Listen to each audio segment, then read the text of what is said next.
tous, bienvenue au Web Today.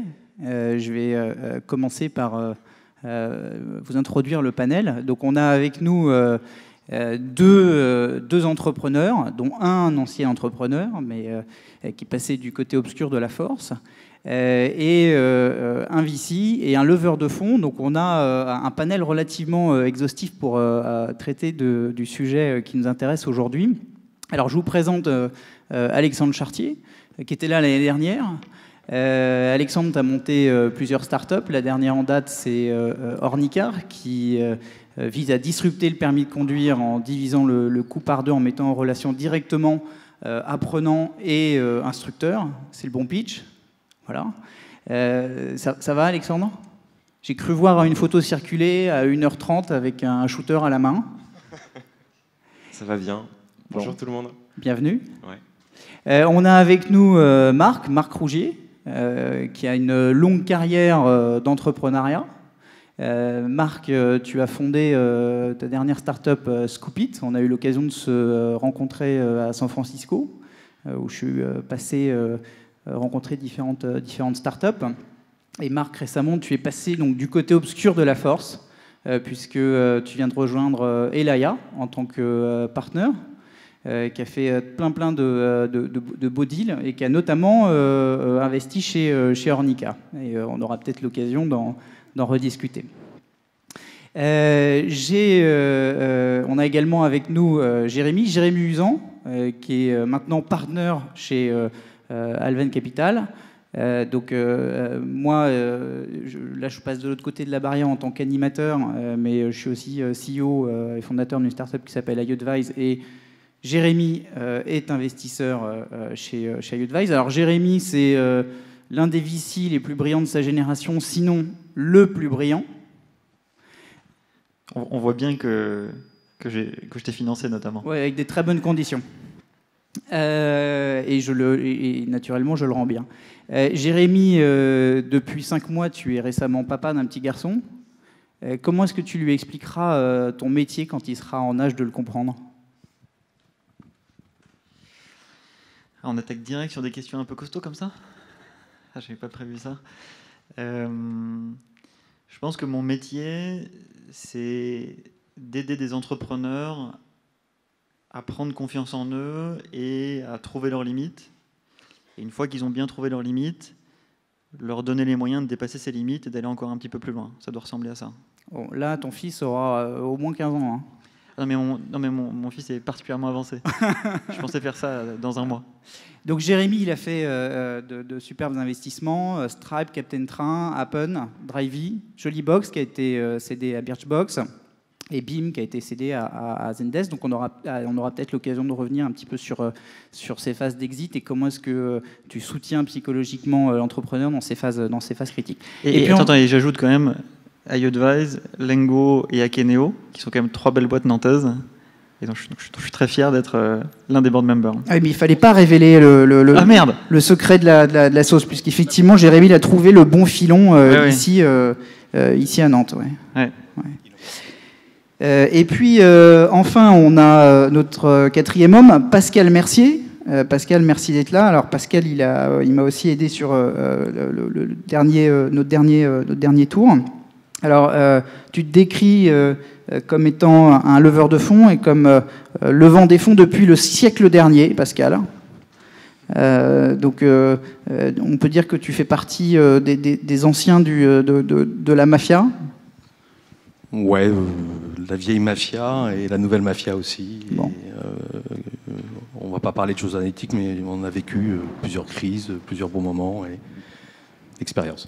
Donc récemment, tu as aidé un concurrent d'Ornicar à lever des fonds, qui est autoécole.net. Alors le métier de Pascal, il n'est pas toujours très bien connu. Est-ce que tu peux juste nous en dire quelques mots? C'est quoi ce métier de banquier d'affaires, de leveur de fonds? Pour essayer de faire simple, quand on cherche à recruter à haut niveau, on utilise un chasseur de tête, et quand on veut lever à haut niveau, on utilise un chasseur de fonds.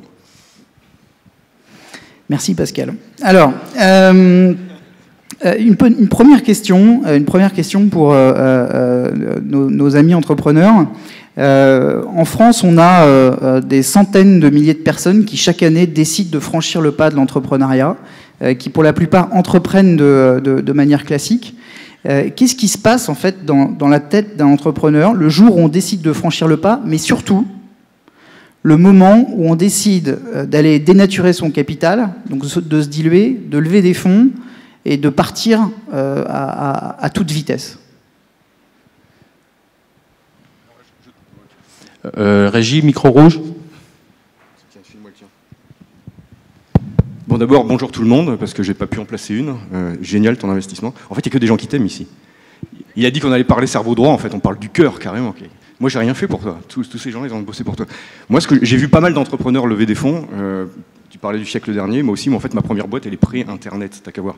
Donc, la notion de capital risque n'existait pas non plus encore. Et j'ai vu plein de gens lever des fonds. Je pense que le grand déclencheur quand on va lever des fonds, c'est pas effectivement une feuille Excel. C'est pas une rationalisation de comment on va optimiser le capital et sa sortie et l'argent qu'on va faire. C'est plutôt un grand dilemme qu'on a en tant qu'entrepreneur entre deux valeurs qui sont parfois des valeurs conflictuelles. L'un, c'est le contrôle, et l'autre, c'est la vitesse. Et pour moi, fondamentalement, et quand je parle avec des entrepreneurs, pas en tant que VC, ce que je suis depuis peu, mais en tant que partenaire d'aventure, de façon diverse ou variée, je leur dis, à un moment donné, il faut que vous fassiez un choix. Soit vous voulez aller très vite, et vous avez probablement besoin de capital, en particulier s'il y a de la R&D, mais pas que. L'acquisition de clients, ça requiert aussi du capital, et c'est aussi une question de momentum, de vitesse. Soit vous voulez contrôler ce que vous faites. Et il n'y a pas un modèle qui est mieux que l'autre, à mon avis, pour être clair. Moi, j'habitais dans un village à Toulouse, c'est pas le sujet, je sais, mais qui s'appelle Pibrac, et il y a un boulanger qui s'appelle Monsieur Sanchez, et il a le monopole du marché de la boulangerie sur ce village. Et il a une grande rétention parmi ses clients, il a une grande fidélité, le customer success est complètement au rendez-vous, il fait beaucoup de chiffre d'affaires, il n'a pas levé de fonds, et c'est un entrepreneur complètement remarquable. Et j'ai pas de sujet là-dessus, donc il contrôle ce qu'il fait, et il vit sa vie à l'intérieur d'un périmètre. Moi, ce que je dis aux entrepreneurs, ce qu'il faut faire quand vous allez voir un leveur de fonds ou quand vous allez voir un VC, c'est de vous poser cette question fondamentale de l'accélération. Donc on lâche du contrôle, en échange, on gagne de l'accélération, et cette accélération, c'est une tranche de vie qui va être complètement différente, avec des règles différentes, et bien évidemment, si c'est dans le mur que vous allez, vous irez plus vite, mais probablement, vous pouvez, en travaillant avec un capital risqueur... Marc, en général, pour savoir la vérité, il paraît qu'il faut demander 5 fois pourquoi, je ne vais pas avoir le temps de demander 5 fois pourquoi, mais pourquoi on veut aller vite ? Qu'est-ce qui se passe? C'est quoi la psychologie à ce moment-là? Qu'est-ce qui fait qu'on a envie d'aller vite, après tout? Moi, je pense que tout le monde n'a pas envie d'aller vite, précisément. Je vois des centaines d'entrepreneurs, mais tout le monde n'a pas envie. Il y en a qui flippent complètement, se dire, ouais, aller voir un VC, j'aimerais bien avoir un banquier qui me donne de l'argent pour gérer mon BFR, mais aller vite, c'est une question de philosophie de vie, et on va retrouver ça dans des gens, par exemple, je pense qu'il y a un grand parallèle entre les entrepreneurs de type qui vont voir des VC pour aller vite, et les voyageurs. Souvent, il y a un aspect commun, c'est des gens qui ont envie de défricher, c'est des gens qui s'en fichent un petit peu s'ils se plantent, ou en tout cas, ne pas se planter n'est pas le critère numéro 1 dans les choix qu'ils font dans la vie. Par contre, pouvoir aller de l'autre côté du mur, pouvoir y aller vite, éventuellement pouvoir le faire plusieurs fois dans sa vie, c'est quelque chose qui requiert du fuel, et ça, c'est une philosophie qu'on peut avoir indépendamment de l'entreprise, dans la façon dont on voyage, dans la façon dont on vit, les hobbies qu'on a, la façon dont on vit l'amour avec nos conjoints, etc. Il y a différentes typologies d'êtres humains, et moi, les entrepreneurs qui doivent aller travailler avec des VC, c'est ceux qui doivent aller vite. Alors bien sûr, on dit pas simplement vite, mais on veut dire grand aussi. On veut faire la fameuse licorne là, dont j'ai trouvé un avatar dans les rues de Nantes avec un cornet de glace sur le front. Je ne sais pas si tu as vu ça.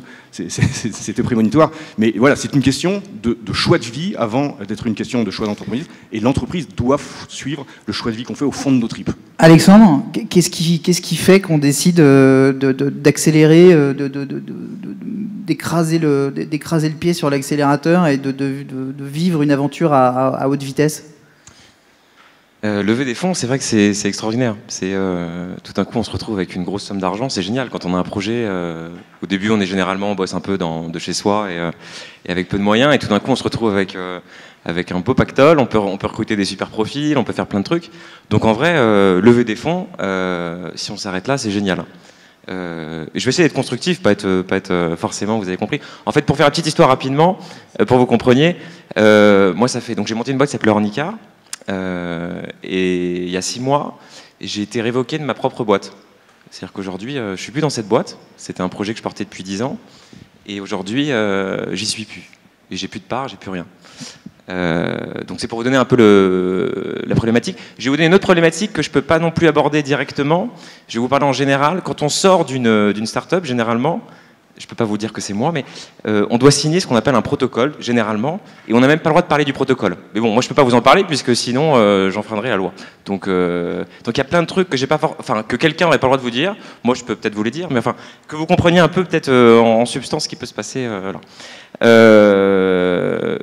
Le but, c'est pas du tout moi les fonds d'investissement font très bien leur boulot, il n'y a pas de problème avec ça, c'est leur boulot, et là il n'y a pas du tout de... Moi, j'ai rien du tout envers les 3 personnes qui sont là. Ils m'ont aidé à vivre des trucs super.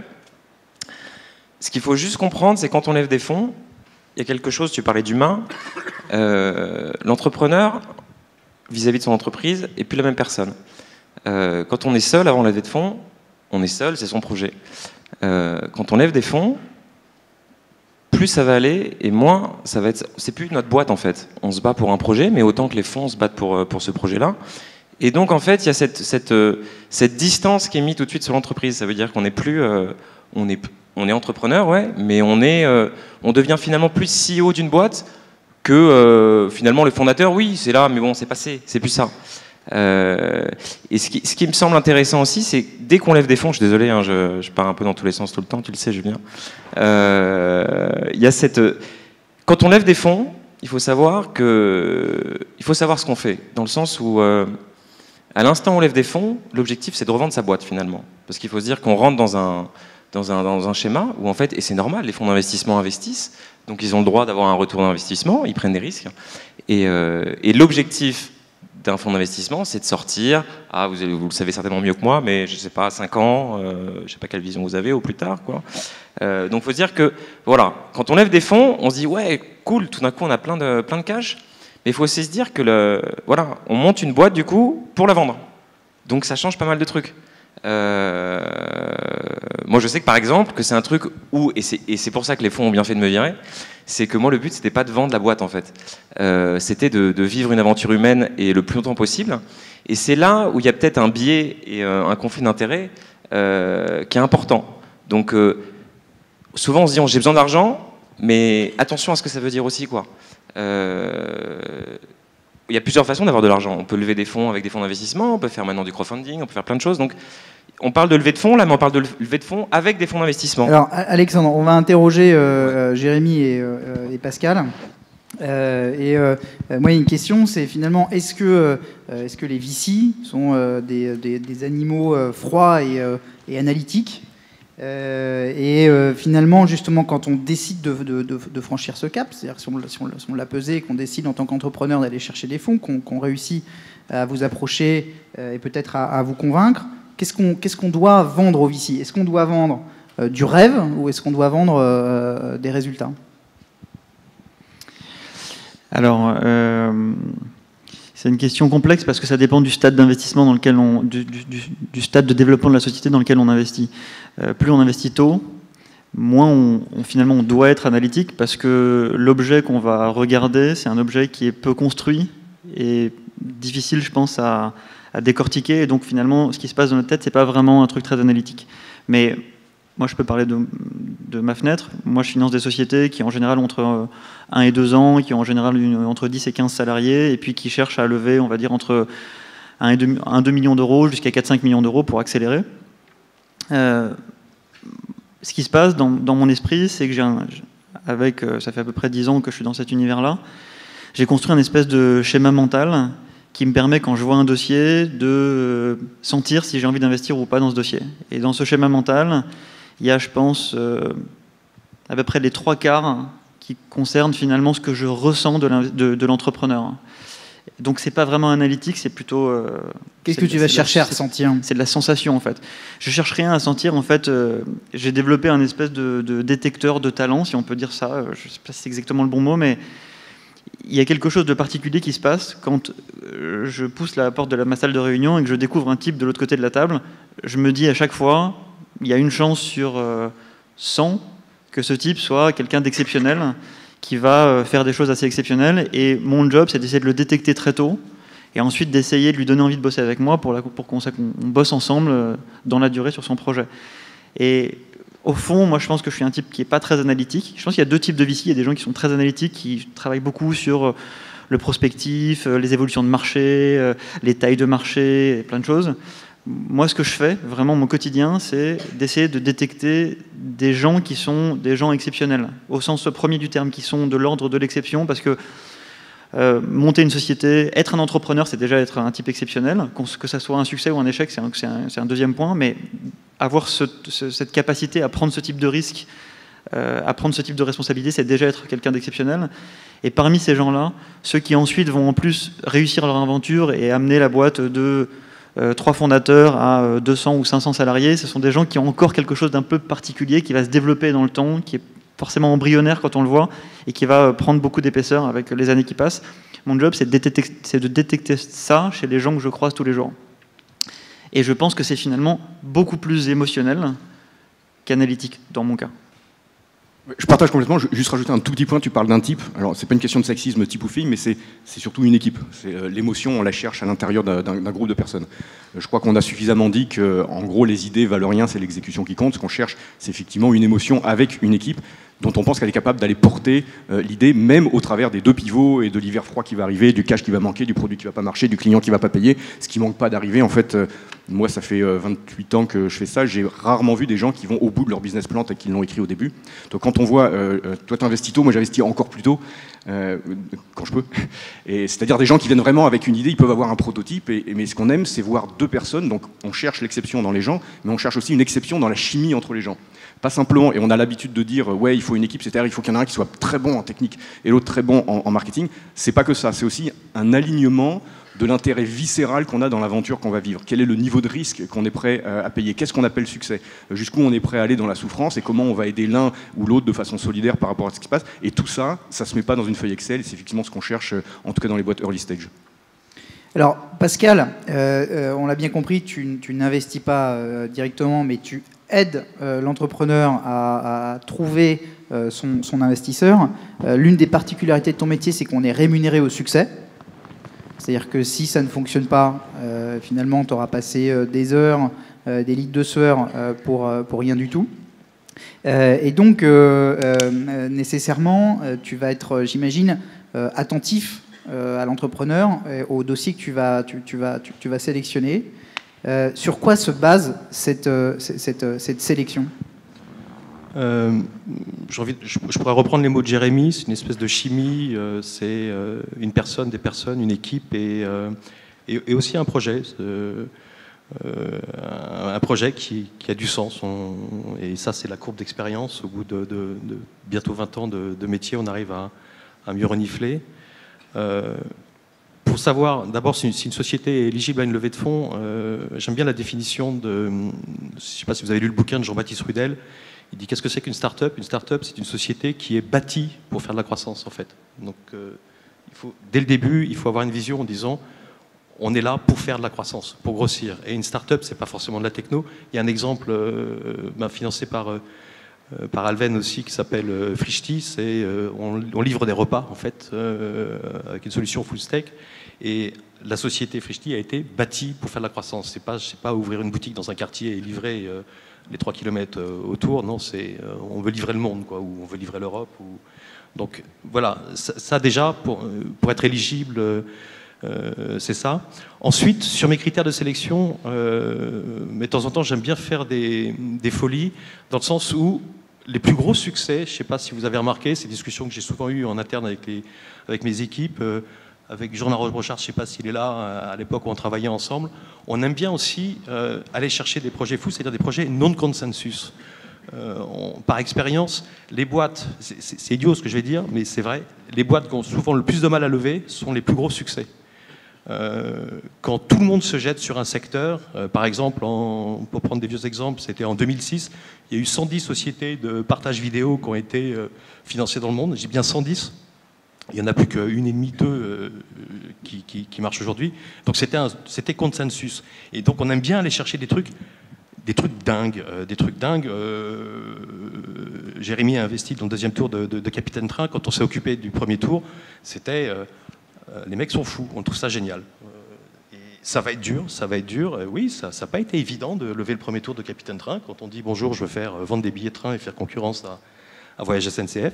C'est ce genre de challenge aussi qui nous intéresse. Donc on sélectionne, pas forcément parce que ça va être facile à lever de l'argent, mais on sélectionne aussi parce que c'est dingue et on aime ça.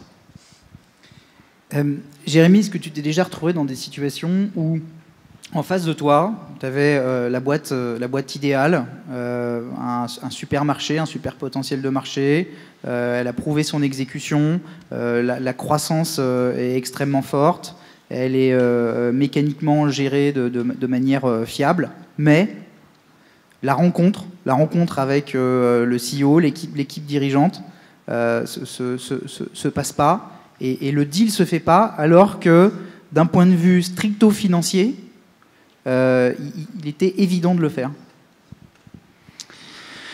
Sûrement, mais par définition, je m'en souviens pas, parce que je me souviens que des gens qui m'impressionnent. Donc, sûrement. Mais dans notre décision d'investissement, il y a aussi une projection personnelle dans un projet, parce que c'était intéressant ce qui était dit tout à l'heure sur le fait que quand on lève des fonds, tout d'un coup, on n'est plus seul. C'est très vrai. Et en fait, c'est très vrai parce que quand on lève des fonds, en fait, on a un nouvel associé qui rentre dans la boucle. Et donc, côté entrepreneur, on se dit qu'il y a quelqu'un qui rentre dans la boucle, un nouvel associé. Mais quand on est côté VC, en fait, on est ce nouvel associé. Et on se projette dans une histoire qui va durer longtemps, qui va durer 5 ans, 7 ans, 10 ans. Et on est juste des humains. Pour faire une petite référence à la chanson de Daft Punk. On est juste des humains, et donc dans notre schéma mental d'analyse d'un dossier, il y a aussi, est-ce qu'on se sent vivre cette aventure avec l'entrepreneur dans la durée? Et quand on ne le sent pas, mécaniquement, il y a un espèce de coefficient un peu négatif qui vient s'appliquer sur l'analyse. Et donc peut-être que en sortant du meeting, je ne saurais pas dire que j'ai pas envie de faire ce dossier parce que je ne sens pas le bonhomme ou la bonne femme. Mais ce qui se passe en tout cas, c'est que quand j'ai envie de faire un dossier, c'est parce que ce coefficient humain est très fort et vient en gros donner beaucoup de force au dossier. Quand un dossier est très bon dans tous ses chiffres, toutes ces jolies slides, etc., mais que l'équipe derrière, je sais pas, il y a un truc qui fonctionne pas, mécaniquement en fait, j'ai pas envie de faire le deal. Et je crois que ça a du sens de pas avoir envie de faire le deal parce que je sens pas l'équipe, parce que mon métier, c'est de sentir des équipes. Si à un moment j'ai un doute sur ma capacité à sentir les équipes, il faut que je change de métier. Mon métier, c'est de sentir des équipes. Donc quand je vois des trucs qui sonnent bien, mais avec une équipe bizarre, je peux pas y aller en fait. Ce serait quasiment une faute professionnelle. C'est quoi une équipe bizarre? C'est une équipe qui résonne pas bien chez moi. C'est vraiment ça la définition. C'est pas quelqu'un qui n'est pas dans la norme. Ça, par définition, ça c'est l'équipe bonne. Donc une équipe bizarre pour moi, c'est une équipe qui sonne un peu faux, quoi. Je sais pas vraiment comment expliquer ça, mais il y a des équipes. On sent que la fameuse alchimie dans l'équipe fonctionne pas bien, ou bien on sent simplement que la personne qu'on a en face de soi, je sais pas, il manque un petit bout de chromosome quelque part qui fait que ce type-là, il va pas devenir un jour un patron d'une boîte de 500 personnes. Et malheureusement, c'est comme ça, et c'est peut-être un tout petit peu définitif comme phrase, mais je pense que c'est pas complètement faux. Pascal ? Ouais. Depuis, ça peut-être, je vais peut-être vous choquer, mais c'est devenu presque trop à la mode de devenir un entrepreneur. Il y a 20 ans, à la sortie de grandes écoles, il y en avait, je sais pas, 5-10% qui voulaient être entrepreneurs. Aujourd'hui, de temps en temps, c'est 60%. Et de temps en temps, il y en a, franchement, ce ne sont pas les entrepreneurs et qui viennent nous voir. Et j'ai le même sentiment que Jérémy, c'est non, ce sont des imposteurs. Ils ne sont pas faits pour ça. Ils ne sont pas faits pour ça. Ce sont des gens qui sont là, j'ai envie de dire, parce que c'est trop à la mode de se dire je monte une start-up. Donc avant de le faire, il faut vraiment réfléchir en disant est-ce que je suis un entrepreneur? Alexandre, quand tu rencontres quand tu as eu l'occasion de rencontrer des financiers, est-ce que tu étais le Alex de tous les jours, l'entrepreneur auprès de son équipe, ou est-ce qu'on enfile un costume et est-ce qu'on se met à jouer un rôle un peu différent qui peut peut-être aussi potentiellement parfois sonner faux et amener cette dissonance? Alors, je pense qu'effectivement, dès lors de toute façon qu'on est dans un milieu pro, tout le monde revêt un costume. C'est pas la vraie vie, c'est un jeu, tout ça. Il faut quand même se dire qu'on est sur des trucs complètement hallucinants, des objectifs. C'est quand même tout ce qu'on est en train de faire là, c'est super, mais il faut se dire que c'est pas la réalité. C'est pas vrai. La croissance qu'on est en train de créer avec toutes ces startups, c'est pas naturel, c'est pas quelque chose de normal. Donc, dès lors, on met un costume de super-héros parce qu'on essaie d'atteindre des objectifs qui sont inatteignables. Pour revenir juste sur le côté, on parlait de l'équipe bizarre, etc. Juste pour vous donner un peu un élément, pourquoi moi je me suis fait virer en fait de ma propre boîte. Il y a 2 trucs qui m'ont été reprochés. Le premier, c'est que c'est qu'en fait, justement, mon problème, c'est que j'étais peut-être trop transparent et que moi, justement, mettre un costume, ça m'amuse pas parce que je trouve que c'est une perte du temps pour tout le monde. Donc, il était clair que j'allais une fois par semaine, en gros, soit lors du déjeuner, soit même carrément l'après-midi, faire du kitesurf à Saint-Brévin. Parce que j'en avais besoin, parce que je bosse comme un dingue depuis 2-3 ans. Et que c'est un truc qui me fait du bien. Et c'est toujours là où j'ai les bonnes idées, ou de prendre un peu du recul. C'est pas d'être devant son ordinateur, etc. Et ça, c'est un truc qui m'a été reproché. De dire, ah, tu peux pas faire ça. Tu peux pas... No way, j'y crois pas. Hein ? J'y crois pas. Je te promets, je vais te donner le deuxième. Je te promets. Je débarque de San Francisco, il n'y a pas un entrepreneur qui fait pas du kite. Là-bas, tu reçois en tant que VC un entrepreneur qui dit je fais pas de kite, moi je joue aux échecs, ça va pas le faire. Bah, c'est peut-être le problème qu'on a encore en France. Sérieux alors. Ouais. Non, mais c'est vrai. Et c'est là où j'étais déçu en fait des fonds. Et c'est pour vous dire un peu, justement, tout à l'heure on parlait du fait que quand on commence à avoir des fonds d'investissement, on a effectivement un nouvel associé qui lui, généralement en plus, alors là, c'est pas forcément le cas et tout. On a affaire à des jeunes VC, etc. Et il y en a plein ici, des jeunes VC. C'est vrai, ouais. C'est vrai. Mais il y a souvent des questions un peu générationnelles aussi. Pardon. Tout ça pour vous dire que, voilà, donc donc la première raison, c'est ça, le kitesurf. Et la deuxième, c'est que on m'a demandé des prévisionnels de développement produit sur 6 mois, 1 an. Et auquel j'ai dit naturellement, j'aurais pu mettre le costume et dire bien sûr, je vais vous faire un beau truc, voilà ce qu'on va faire dans 6 mois, 1 an. Pour moi, le but d'une start-up, justement, c'est d'être agile et de pouvoir. On ne sait pas ce qu'on va faire. Personne ne sait, ni les fonds, ni nous, et c'est d'être actif. Et donc, le fait de m'opposer à cette volonté de reporting et de contrôle, etc., parce que c'est compliqué aussi pour un fonds, il faut comprendre la volonté d'un fonds. Il n'y a pas grand-chose de tangible quand il y a un projet qui n'est pas encore rentable, etc., pour dire voilà, on a besoin d'être assuré un petit peu. Et donc, ça passe souvent par des trucs de contrôle, des reporting, etc. Mais voilà, moi j'ai refusé clairement, j'ai dit c'est une perte de temps, je vais pas faire bosser mes devs pour qu'ils fassent un truc sur 6 mois, 1 an, ils ont autre chose à faire, j'ai envie qu'ils aillent vite, et voilà. Donc c'est les 2 choses qui m'ont été en gros reprochées. Ce qu'il y a par-dessus, c'est qu'il y avait un conflit d'associés, donc en gros il y avait un des 2 associés cofondateurs, on était tous d'accord pour qu'il y en ait un qui sorte, donc c'était soit mon associé, soit moi. Et donc il y a un truc un peu rassurant pour un fonds qui se dit oh là là, lui il fait du kite, il veut pas nous faire ça, on va peut-être prendre celui qui se tient un peu mieux. Et donc voilà le biais que peut avoir un fonds. Encore une fois, il y a vraiment pas de jugement. Il faut dire que les 3 personnes qui sont là sont des personnes très bien, que eux aussi mettent des casquettes quand ils font leur travail. Et parfois, il y a cette casquette un peu contrôle qui peut avoir des limites, quoi. Est-ce qu'il y a des méchants ? Il n'y a pas de méchants. Moi, je ne crois pas aux méchants dans le monde. Il n'y a que des systèmes de valeurs différents. Et voilà. Il y a pas moi, de méchants. je connais pas ton histoire, mais d'abord, je suis vraiment. Pourtant, Elaya était lead chez nous. Mais non, mais j'aurais aimé que tu sois là. Mais je viens d'arriver et je respecte mes partenaires. Il devait y avoir des bonnes raisons. Mais là, tu as cité la meilleure bonne raison possible. C'est celle dont on parlait tout à l'heure. L'alchimie marchait pas avec ton associé. Et ça, c'est un showstopper. Est-ce qu'il fallait te demander de faire des prévisions sur ton produit ? Je sais pas, je connais pas les détails. Mais s'il y a une alchimie qui est cassée entre les cofondateurs, ça peut juste pas marcher. C'est la raison numéro 1 d'échec de 70% des boîtes dans les 2 premières années. C'est qu'il se passe quelque chose entre les associés.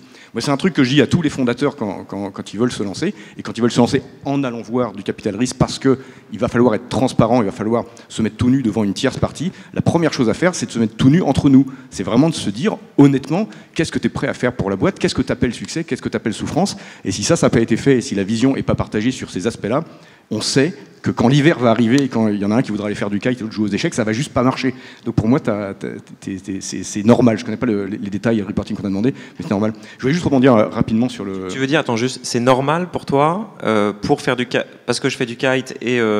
non, c'est normal que je me fasse virer de ma propre boîte. S'il y avait un désalignement structurel et patent entre les associés, que ça crée un problème pour les fonds. Est-ce que la solution qui a été trouvée, c'est la bonne ?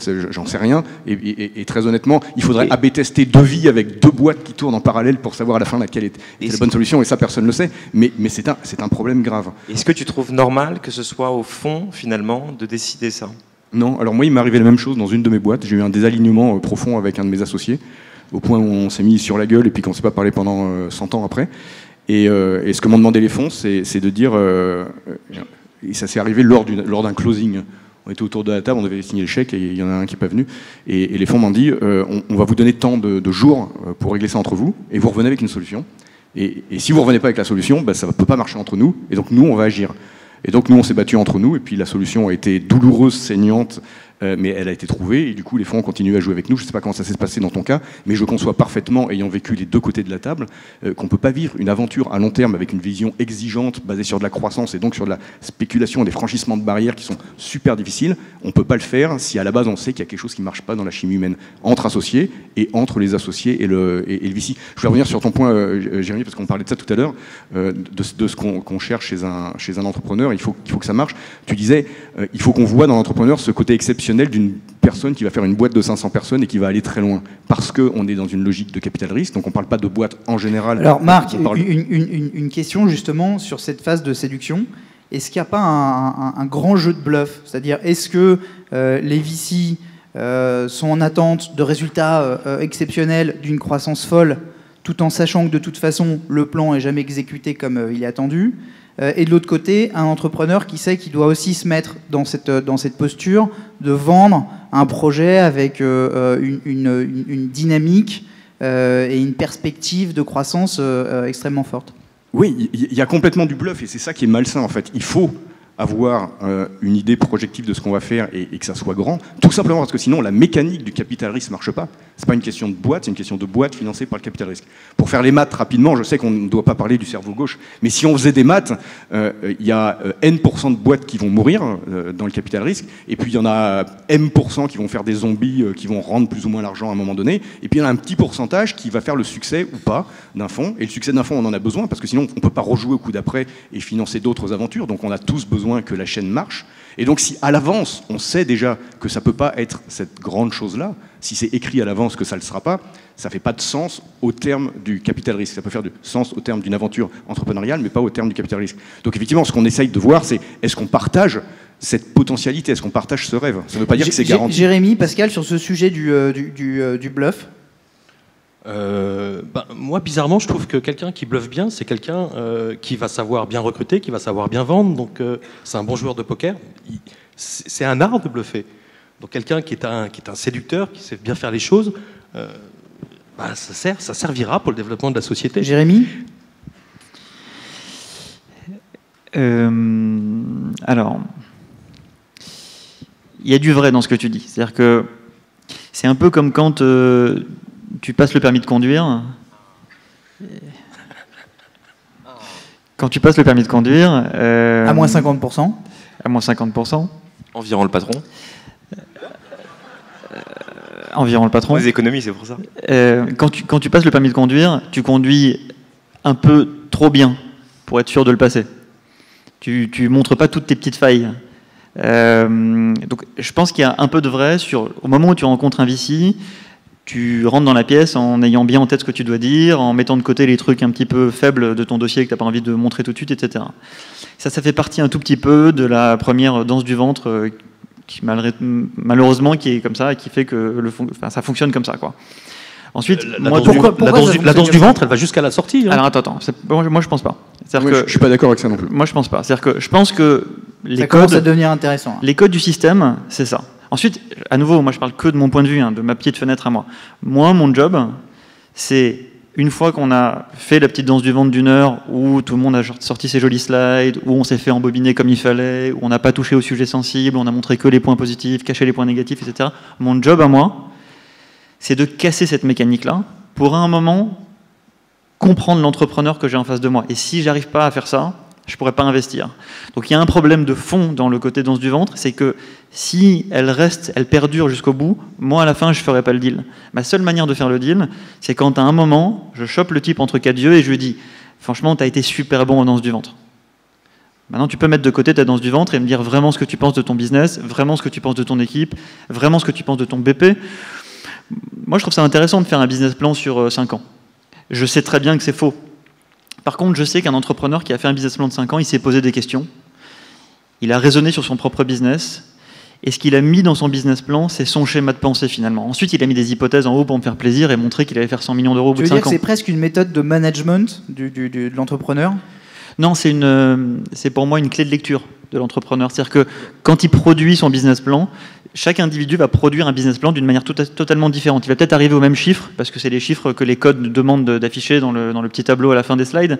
Mais par contre, quand il va concevoir son business plan, il va concevoir un business plan qui est plus comme ci, plus comme ça, avec ce type de croissance, avec de l'international ou pas de l'international, avec beaucoup de services ou beaucoup de licences, avec, j'en sais rien moi, beaucoup de people ou pas beaucoup de people, avec des niveaux de marge qui lui croient être les bons niveaux de marge. Le business plan permet d'avoir une lecture de la psychologie de l'entrepreneur. En tout cas, de sa manière de se projeter lui-même en tant que patron de la boîte qu'il est en train d'imaginer sur le papier. Et pour moi, ça c'est une information intéressante. Le fait qu'il exécute son business plan après, c'est pas très important. En fait, à la seconde où moi j'ai fait mon chèque, de toute façon, je suis piégé chez lui. Donc qu'il fasse ou pas, c'est plus tellement un problème. Ma seule question, à moi, c'est avant de faire le chèque, il faut que je sois sûr d'avoir compris qui est la personne qui est en face de moi. Et si je reste dans la structure danse du ventre, en fait, je prends une décision complètement débile. Je prends une décision sur des éléments faux. Moi, j'ai besoin de prendre une décision sur des éléments que je crois être vrais, et je crois qu'ils sont vrais à la seconde où je sens qu'à un moment, l'entrepreneur, un tout petit peu, il dépose le masque. Il a compris qu'il est en train de me recruter. C'est pas moi qui suis en train de le recruter. Il est en train de me recruter. Et pour faire ça, à un moment, il doit me regarder dans les yeux et me dire ce qu'il pense vraiment de où il veut aller, pourquoi est-ce qu'il veut discuter avec moi, pourquoi est-ce qu'il veut que je le finance, etc. Alors justement, il y a une étape décisive. Si on a la chance d'avoir un projet séduisant, d'avoir rencontré différents VC, on peut se retrouver en tant qu'entrepreneur avec plusieurs term sheets, plusieurs propositions sur la table. On doit prendre une décision. Moi, pour l'avoir vécu, j'ai trouvé que c'était un moment avec une tension et une pression assez forte, puisqu'en fait, on décide d'emprunter une voie. Comment est-ce qu'on gère cette pression ?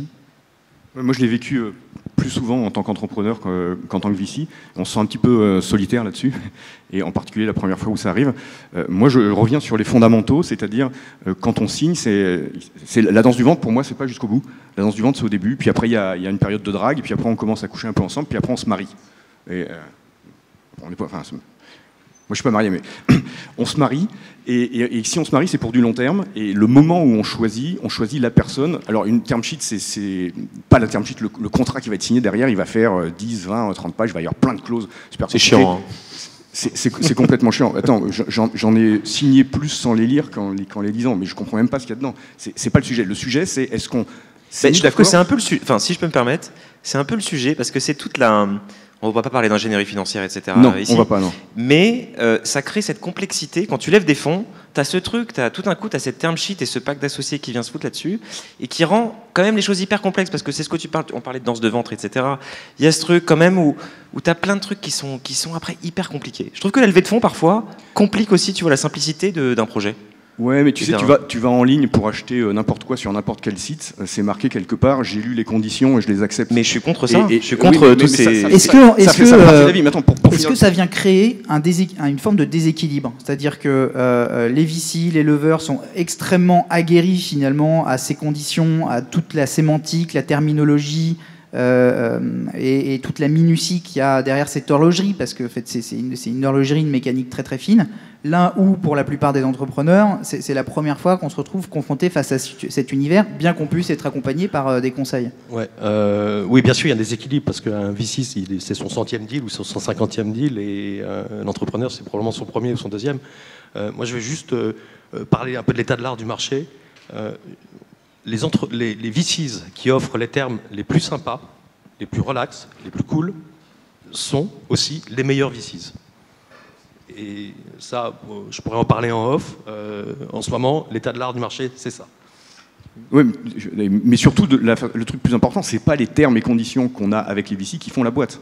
C'est la relation qu'on aura ensuite qui fait la boîte. Les termes et conditions, c'est comme tout contrat, c'est les trucs dont on sert si ça va pas. Et personne n'a envie de s'en servir. Je dis pas qu'il faut les négliger et ça serait mieux de les lire et de les comprendre. Mais c'est pas ça qui fait la boîte, c'est la relation entre eux qu'on va créer. Et pour reparler de relations d'équipes qui ont explosé en vol, etc.,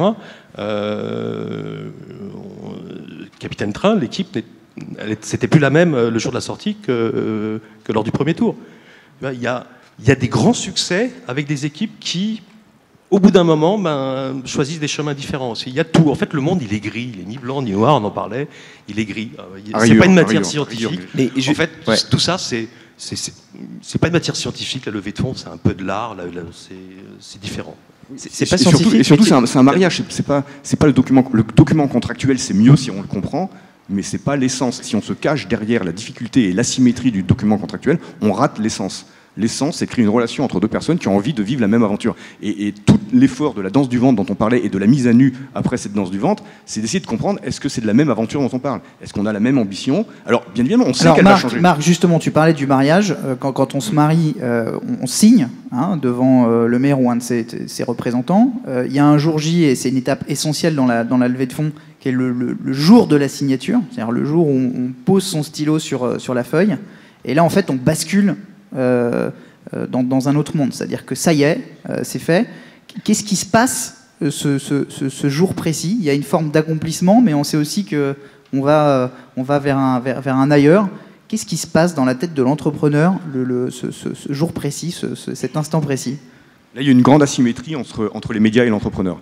Les médias aiment bien rapporter une levée de fonds en disant c'est un aboutissement et c'est génial et c'est brillant, et alors qu'en fait, dans la tête de l'entrepreneur, c'est le début. Alors, en fait, il y a deux cas de figure qu'il faut bien distinguer. Il y a ceux qui ont beaucoup de mal à lever et ils vont être prêts à mourir pour leur boîte et ils ont pris la term sheet qu'ils ont trouvée par chance ou par miracle. Et là, c'est une espèce de soulagement par rapport à la mort de la boîte. J'ai connu ça, j'en ai vu, c'est-à-dire qu'on est au bout d'un chemin et qu'il faut absolument lever pour que ce chemin continue. Mais ça, on va dire, c'est les levées de fonds défensives. La vraie levée de fonds constructive, offensive, c'est qu'en fait, on a eu un rêve, on a fait la danse du ventre, on s'est mis tout nu, on a négocié, on a trouvé un être humain qui partage ce rêve et qui a envie de le vivre avec nous. Et au moment où on prend le chèque, on se dit, bah ça y est, là, tout ce qu'on a fait avant, c'est une petite préparation pour nous mettre sur la piste. Maintenant, on est sur la piste, c'est maintenant qu'on va décoller, c'est maintenant qu'on va accélérer. Qu'est-ce qu'on ressent? Qu'est-ce qui se passe? Pour moi, c'est à la fois jouissif et il y a du vertige, parce qu'on sait que la vitesse qui va arriver derrière, on n'y est pas forcément préparé. Alexandre? J'ai tellement de choses à dire sur les fonds. On n'a pas assez de temps. Le jour J où tu signes, qu'est-ce qui se passe dans ta tête? Moi, je trouve que ça sonne faux ce jour-là. En fait, il y avait un truc. Mais je parle de mon truc perso encore une fois. On a fait péter le champagne ce jour-là dans une grande salle où avait été signé. On fait toujours péter le champagne. On fait toujours péter le champagne. Mais donc là, c'est la même salle où je crois le traité, l'accord Marshall avait été signé. Tu vois, donc un truc à Paris, genre bien et tout. T'as ce truc où on est tous autour d'une grande table. Et à la fin, tu as ce champagne qui arrive, mais ça sonne un peu faux. Tu avais un truc. C'est mon vécu. Hein. Ça veut dire qu'en fait, il y a toujours ce truc un peu de masque par-dessus cette levée de fonds, de lettres de noblesse, de machin, etc. C'est tout ce truc englobe et en fait, qui parfois nous éloigne, je trouve, de la véritable term sheet, ce qui a vraiment marqué les termes. Tu vois, et ce qui, par exemple, moi, un truc qui m'a déçu, c'est que. En gros, l'embrouille entre deux associés fondateurs, c'est un truc classique. Ça arrive beaucoup. Il y en a beaucoup qui ont vécu ça ici à Nantes. C'est un truc, c'est classique. Et pas à un seul moment, quand on a signé le truc, pas à un seul moment, un fonds nous a dit « Vous êtes sûr que vous voulez être à 50-50 ? Vous êtes sûr, les gars ? Vous êtes sûr que c'est pas... » C'est la pire des conneries d'être à 50-50. S'il y a un truc à pas faire... Et je me dis, on signe un truc où il y a une levée de fonds d'1 million d'euros, il y a des trucs... Il y a plein de trucs, ou plein de... Il y a tout cette term sheet avec plein de trucs compliqués, et on ne dit pas le béaba, genre les gars, vous êtes deux, nous on a eu tant de boîtes, on sait que sur tant de boîtes, il y en a, ça casse. Et pas un seul moment on dit ça. Et donc il y a ce truc un peu, moi je trouve qui sonne faux, c'est-à-dire que ouais, allez on signe, c'est bon, machin, maintenant allez-y les gars, mais on oublie un peu voilà, peut-être aussi des trucs essentiels, genre, vas-y le béaba, genre vous êtes deux les gars, ça va péter. Donc qu'est-ce qu'on va vraiment faire de parler J'aurais aimé le jour de la levée de fonds, et j'espère que peut-être qu'un jour, et peut-être que vous le faites, mais qu'on me dise, écoutez les gars, voilà ce qui va pouvoir se passer et voilà ce qui va se passer parce qu'on le sait en fait. Et voilà. Pascal, on sait que tout ce processus de levée de fonds est un processus excitant mais aussi stressant. Et toi, tu as un métier un peu de masochiste puisqu'en fait, tu passes ta vie à accompagner des entrepreneurs et à vivre avec eux des processus continus de levée de fonds, là où l'entrepreneur va peut-être vivre 1, 2, 3, 4 levées de fonds dans sa vie. Comment est-ce que tu le vis? On est proche, on est vraiment très proche de nos clients entrepreneurs, donc on le vit comme eux en fait. On a les mêmes angoisses, on a le même stress, on passe des nuits blanches, on a des... il y a des moments qui sont trop calmes, par exemple dans une levée, et on devient totalement angoissé et on fait le job de... on a l'expérience, c'est-à-dire que nous, de par notre expérience, en fait, on parle très souvent aux entrepreneurs de sujets connexes à la levée pour être là, pour coacher, pour rendre ce moment de grande solitude. Un entrepreneur, c'est souvent un type tout en haut de la pyramide, il est tout seul, quoi. Il est vraiment tout seul.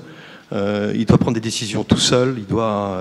quand il rentre chez lui le soir après un roadshow et il doit justement décider sur quel term sheet il va avancer, il est affreusement seul en fait, même si certains ne le prétendent pas. Et dans ces moments-là, on essaye de casser cette solitude en donnant des idées, en proposant de contacter d'autres entrepreneurs, etc., etc. Ça dérange pas si je dis quelque chose de positif là? Ah bah oui. Je commence à stresser là. Non mais vous avez complètement raison, c'est super anxiogène, on ne sait pas si notre boîte va marcher ou pas, on se marie avec quelqu'un qu'on ne connaît pas complètement, mais c'est quand même une aventure qui naît, quoi. Quand un entrepreneur va voir un VC, au début il a un savoir-faire, une idée, peut-être un début de prototype et puis un embryon d'équipe. Il va travailler un certain nombre de mois avec des gens qu'il ne connaît pas et qui ont de l'argent, et au bout du processus, il a trouvé quelqu'un qui partage sa vision, qui a envie de vivre le rêve avec lui, et qui lui donne les moyens d'embaucher et de l'exécuter. C'est quand même un truc super positif. Non, on parle de le lever, pas post-lever. Ouais, mais tu parlais du jour de la signature. Le jour de la signature, on a quand même cette espèce de vertige en disant ça y est, quelqu'un a cru à mon idée et me donne les moyens de l'exécuter. C'est super excitant, quoi. Mais comme tu le disais, en fait, c'est le jour où il faut dire maintenant au boulot, quoi. En fait, si je peux ajouter quelque chose. Jérémy. Si je peux ajouter quelque chose, en fait, pour moi, le jour de la signature d'un deal, entre l'entrepreneur, le VC et le leveur de fonds, il se passe des choses assez différentes dans la tête, dans l'esprit des uns et des autres. Alors, juste pour faire une toute petite aparté, il se trouve qu'avant d'être VC, moi j'ai été 3 ans leveur de fonds, donc je connais un petit peu cet univers-là. Et je vois bien la différence, je vois bien ce qui se passait dans ma tête et ce qui se passe maintenant dans ma tête. Je ne suis pas un entrepreneur, mais on pourra discuter de ce point-là. J'ai l'impression qu'une levée de fonds, c'est un projet en soi quand on est leveur de fonds. C'est-à-dire que c'est un espèce de sprint très difficile, très éprouvant, avec une grosse prise de risque personnelle sur sa propre société, parce que beaucoup de ressources mises en œuvre pour à la fin peut-être une rémunération ou peut-être pas. Donc il y a, pour moi, dans le travail de la levée de fonds, un vrai truc qui ressemble au monde de la banque d'affaires, c'est-à-dire une grosse intensité, beaucoup de travail, beaucoup d'énergie dépensée, et au moment du closing final, il y a une forme de sérénité, d'apaisement qui est « j'ai été embauché pour quelque chose », j'ai réussi. Voilà, mission remplie, j'ai fait le job, j'ai trouvé l'argent, l'entrepreneur est content, et moi je vais être rémunéré. À cette seconde-là, à la seconde où on signe sur le papier, le leveur de fonds, il se dit « moi j'ai fait mon job ». Quand on est côté entrepreneur, on est dans la durée, donc on est avant, au milieu et après, et je pense qu'on vit en effet cette dualité de « j'ai réussi à lever des fonds, mais maintenant j'ai les moyens ». Mais j'ai beaucoup de responsabilités, beaucoup de pression. Je vois la trajectoire que j'ai devant moi, que j'ai vendue, il va falloir que j'assume. Donc il y a ce truc un peu compliqué, je pense, où on a en même temps envie de prendre le champagne, en même temps de vite aller courir, se cacher sous la couette et se dire putain, qu'est-ce que je vais faire maintenant, quoi. Et puis quand on est investisseur, il y a un truc un peu particulier qui est que à cette seconde-là, c'est le moment où nous on dépense plusieurs millions d'euros et on ne sait pas si on va les perdre, on ne sait pas si on va les regagner, ou on ne sait pas si on va les multiplier. Et ça va mettre plusieurs années. Donc nous, quand on est côté entrepreneur, à la signature, on est ravis de ce mariage parce que ça y est, c'est la concrétisation d'un début de projet qui s'amorce et qui va durer des années avec l'entrepreneur. Par contre, nous, ce qui se passe dans notre tête, c'est simplement qu'on a dépensé de l'argent et qu'il va nous falloir des années pour savoir si un jour on le récupère. Et moi, je suis comme toi, quand je vois arriver le champagne, je trouve ça toujours un peu awkward. C'est un truc d'avocat en fait, ça. C'est-à-dire que les avocats, ils prennent un petit chèque ou un gros chèque, et dans leur grande salle de réunion magnifique avec des dorures partout qui nous font nous questionner sur la taille du chèque, il y a quelque chose qui est que, comme ça, je sais pas, ça fait 150 ans que ça dure, les types sortent une bouteille de champ et disent ben voilà, on va fêter cette opération qui s'est bien passée. Et on trouve tous ça un petit peu awkward parce qu'on préférait aller se poser dans un bar et discuter et débriefer, etc. Mais il y a ce truc-là et ça se passe, et puis on essaie tous de faire un petit discours un peu pourri en disant je suis très très content de rejoindre cette aventure. L'entrepreneur, il doit prendre la parole, il sait pas trop quoi dire, il est un tout petit peu lui mal à l'aise avec son verre de champagne, et puis il dit ben moi je suis très très content d'avoir levé. Puis le leveur de fonds dit ben moi je suis très content de vous avoir trouvé ensemble. Mais c'est un truc en effet un peu awkward pour tout le monde. C'est un détail, moi toutes les levées de fonds que j'ai faites, tu commences par le champagne de l'avocat et après tu vas au bar, quoi. C'est quand même là que la vie commence. En tout cas, c'est vrai que c'est awkward et c'est pas que du côté de l'entrepreneur. Mais ce que je veux dire en tout cas, c'est qu'il y a vraiment, je pense, 3 psychologies différentes à cette même seconde. Il y en a un qui va gagner de l'argent, un qui prend des responsabilités et qui voit tout d'un coup son projet qui peut se réaliser, et un qui vient de perdre de l'argent et qui se demande, un petit peu en rentrant chez lui, en regardant le miroir, est-ce que j'ai fait une connerie ce jour-là ou pas, Jérémy, pour le moment, la trajectoire est bonne, c'est-à-dire que tu as mené des bonnes opérations. On disait que c'est un mariage, mais c'est un mariage à durée déterminée. Alexandre le disait en intro, on lève des fonds et on sait qu'à un moment donné, il va y avoir une session. Tu as accompagné des exits. Quel était ton rôle en tant que VC dans ces étapes-là? Quel rôle tu as joué auprès de l'entrepreneur? Alors, juste pour parler du fait que c'est à durée déterminée. C'est vrai, ça fait partie de la règle du jeu, et en même temps, c'est un contrat à durée déterminée pour l'investisseur, pas pour l'entrepreneur. C'est-à-dire qu'il existe des moyens de faire sortir l'investisseur, remplacé par un nouvel investisseur qui, lui, joue la partie de 100 employés à 2000 employés. Donc ça existe de continuer son aventure, et nous, on a des exemples dans le portefeuille de gens qui sont restés CEO de leur boîte pendant 20 ans, et nous, on a fait un petit passage au milieu. Et voilà. Mais c'est vrai qu'il y a une règle du jeu, c'est que globalement, on doit sortir. La sortie, pour moi, c'est... en effet, j'en ai vécu... Il se trouve j'en ai vécu beaucoup ces 18 derniers mois. J'ai vécu 5 sorties. Et ce que je peux dire, c'est que la sortie d'une start-up, c'est certainement le moment le plus fort, le plus difficile à vivre pour l'entrepreneur. C'est un truc très compliqué, avec des milliards d'émotions à la même seconde. Et nous, on est un peu l'associé, calme, posé, un tout petit peu moins chahuté par les émotions parce que c'est pas notre argent, c'est pas nous qui devenons riches le jour du closing. Donc il y a un truc un peu différent. Nous, on vit tout un tout petit peu en sourdine. Les bonnes nouvelles, on les vit un peu en sourdine. Les mauvaises nouvelles, un petit peu en sourdine. C'est le confort de ce métier, mais c'est aussi la limite de ce métier. Dans le cas d'un exit, ce qui est très compliqué pour l'entrepreneur, c'est qu'à un moment, il s'est vécu chef de file pendant très longtemps, des années et des années. Et puis à un moment, il sent qu'il y a une toute petite divergence d'intérêt entre ce qu'il est lui, en tant qu'individu, et ce qu'il est lui, en tant que patron d'une équipe qui se sent porté par un leader, etc. Et ce moment de l'exit, il est un tout petit peu compliqué pour l'entrepreneur parce qu'il y a un tout petit bout de quelque chose qui se passe dans sa tête qui est qu'il se sent un tout petit peu celui qui est en train de quitter le navire, celui qui est en train de prendre beaucoup d'argent et qui laisse un tout petit peu ses salariés dans la situation du passé. Tu veux dire qu'il y a de la culpabilité?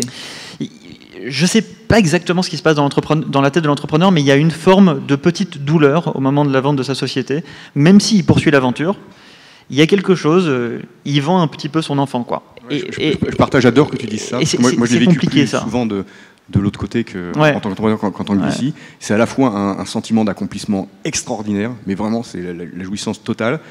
Et je dirais pas jusqu'à culpabilité parce qu'il y a un aspect moral, mais en tout cas le deuil d'une tranche de vie qu'on a vécue dans laquelle la relation avec nos équipes était primordiale. C'est ça qui a fait la boîte, c'est qu'on a eu une bonne relation avec l'équipe. Et à un moment donné, effectivement, il y a une asymétrie extraordinaire qui se crée. Et ça, c'est dur.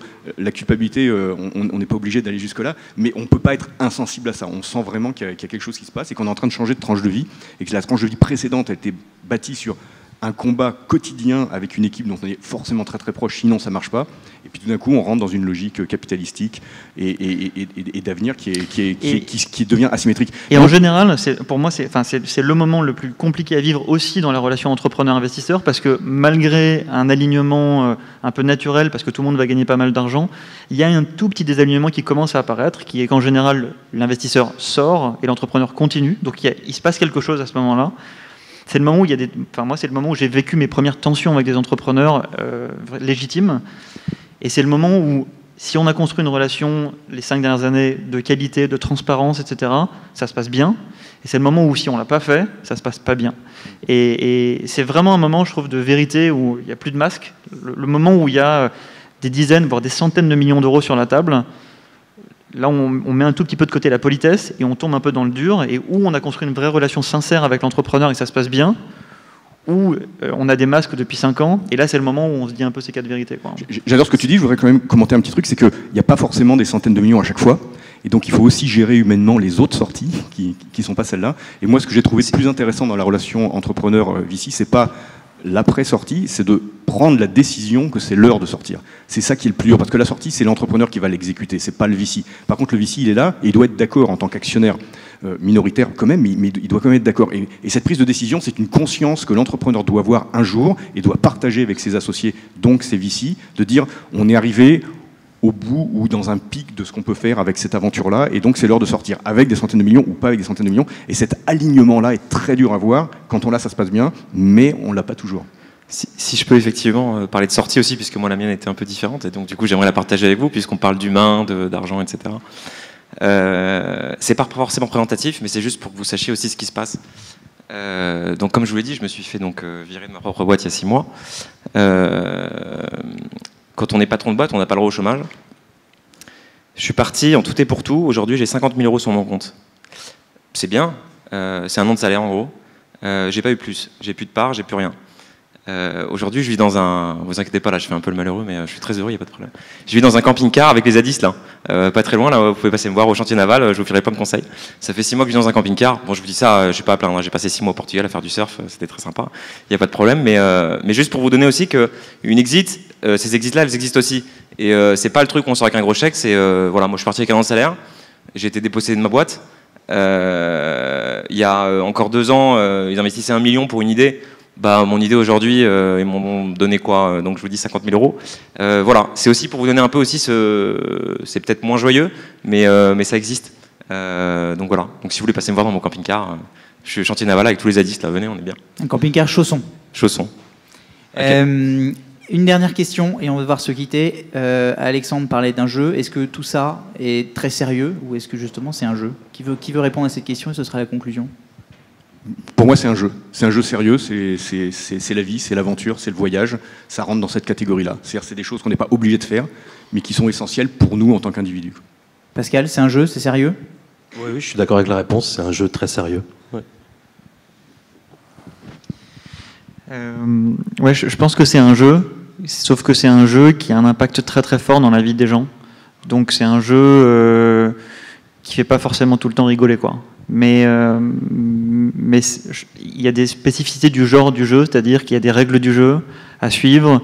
Parfois, on peut un tout petit peu choper les billets que personne ne voit, et c'est pas grave si l'arbitre n'a pas vu, ça fonctionne. C'est un jeu un tout petit peu compliqué. À la fin, il y a des gens qui gagnent, des gens qui perdent. Par contre, ça s'arrête pas à la fin du jeu, quoi. À la fin du jeu, ça a eu un impact très fort dans la vie des gens. Un tout petit peu moins chez les fonds, très fortement chez les entrepreneurs, qui peuvent s'être cramés psychologiquement, qui peuvent devenir richissimes à 30 ans et avoir leur vie qui change du jour au lendemain. Enfin, c'est un jeu, mais qui a des vrais impacts, quoi. Merci à vous, on peut les applaudir.